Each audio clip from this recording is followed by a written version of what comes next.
Hi everyone, in front of me I've got NOKIA G42 and let me share with you how to change date and time on this device.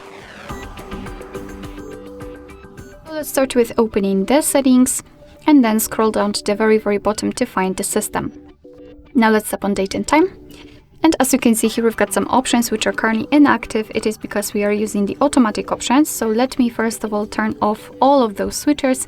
And now we can freely tap on date and from this calendar pick the date we want to use, confirm it with OK.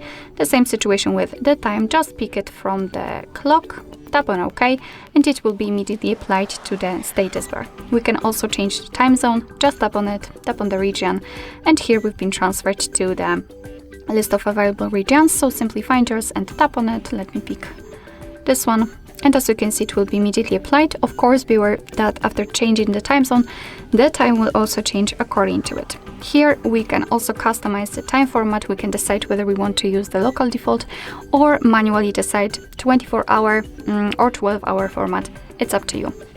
So basically this is the whole manual customization of the date and time.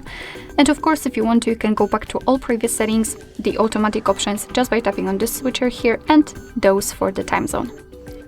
Alright, so that will be all. Thank you so much for watching. I hope that this video was helpful, and if it was, please hit the subscribe button and leave the thumbs up.